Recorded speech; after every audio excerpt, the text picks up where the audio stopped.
మీర్జాగూడ ప్రమాదానికి tipper డ్రైవరే కారణమన్నారు bus conductor రాత. అతివేగంగా టిప్పర్ దూసుకొచ్చిందన్నారు. తన చేయి కూడా ఇరుక్కుపోయిందని స్థానికులు వచ్చి సహాయం చేశారంటున్న రాధతో మా ప్రతినిధి soccer face to face.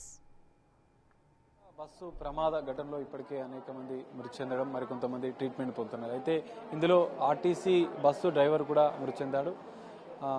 Radha bus conductor Radha మాత్రం ప్రాణాలతో బయటపడింది. తలకు గాయం కావడంతో ఇటు పట్నం మహేందర్ రెడ్డి హాస్పిటల్లో చేవెళ్లలో ట్రీట్మెంట్ అందించారు. కొద్దిసేపు క్రితమే ఆమెకి తలకి గాయం కావడంతో స్టిచెస్ వేసిన పరిస్థితి, ఇంకా ఆమెకు ట్రీట్మెంట్లో ఉన్న పరిస్థితి. ప్రత్యక్షంగా అసలు బస్సులో ఏం జరిగింది, ప్రమాద సమయంలో ఎలాంటి పరిస్థితులు ఉన్నాయనేది ఒక్కసారి ఆమె మాటల్లో తెలుసుకునే ప్రయత్నం చేద్దాం. ఈ సమయంలో అంటే డిస్టర్బ్ చేయడం అని కాదు, వాస్తవాలు ఏంటనేది ఒక్కసారి మనం మాట్లాడించే ప్రయత్నం మాత్రమే చేద్దాం.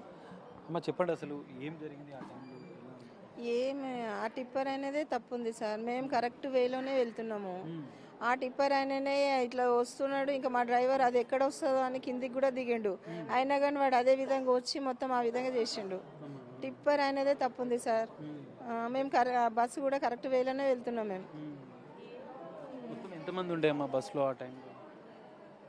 50-60 ఉండొచ్చు సార్, అంతే. 55, 60 దాకా ఉండే. మీరు ఎటు సైడ్ ఉండే ఆ టైంలో ప్రమాదం జరిగింది? నేను నా సీట్లోనే ఉన్నా సార్, లెఫ్ట్. నా కండక్టర్ సీట్లోనే ఉన్నా. నా ముందర ఇంకా ఏ సీట్లు లేవు. ఇక నేను అది ఏకదం ఆగిపోయేసరికి ఇట్లా కిందికి దిగుదాము అనే మూమెంట్లో ఇట్లా అంటే ఏకదం అది అట్లా అయ్యేసరికి భయంతో ఇట్లా కిందికి దిగే పరిస్థితుల్లో అది మొత్తము కంకర అంతా బస్సులోకి వచ్చేస్తున్నది.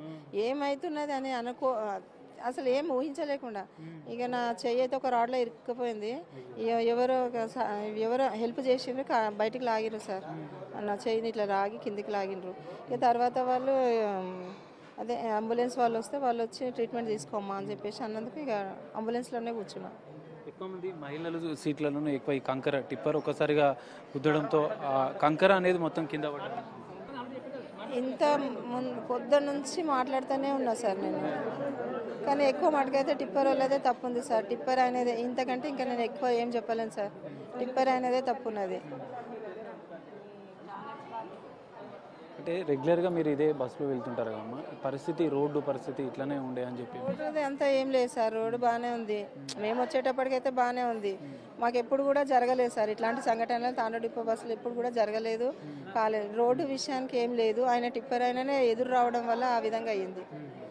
ఆయన రాంగ్ రూట్లో వచ్చిండు సార్, అది దానివల్ల. టిప్పర్ డ్రైవర్ వల్లనే, అతని తప్పు వల్లనే ఈ ప్రమాదం జరిగిందన్నట్లు కూడా కండక్టర్ ప్రత్యక్షంగా చెప్తుంది. తాను కూడా కంకరలో చిక్కుకున్నాను, ఎవరో అక్కడ ఉన్నటువంటి స్థానికులు ప్రమాదం జరిగిన వెంటనే రక్షించారంటూ కూడా ఆమె చెప్తున్న పరిస్థితి. ఇప్పటికే ఈ ప్రమాదంలో మొత్తం 19 మంది మృతి చెందగా మరో 19 మందికి ఇంకా ఆసుపత్రిలో చికిత్స అందిస్తున్నారు. వాళ్ళందరికీ కూడా క్షేమంగానే ఉన్నట్లు కూడా ఇటు వైద్యులు చెప్తున్న పరిస్థితి. కెమెరామెన్ వేణుతో కలిసి సాగర్, బిగ్ టీవీ, చేవెళ్ళ.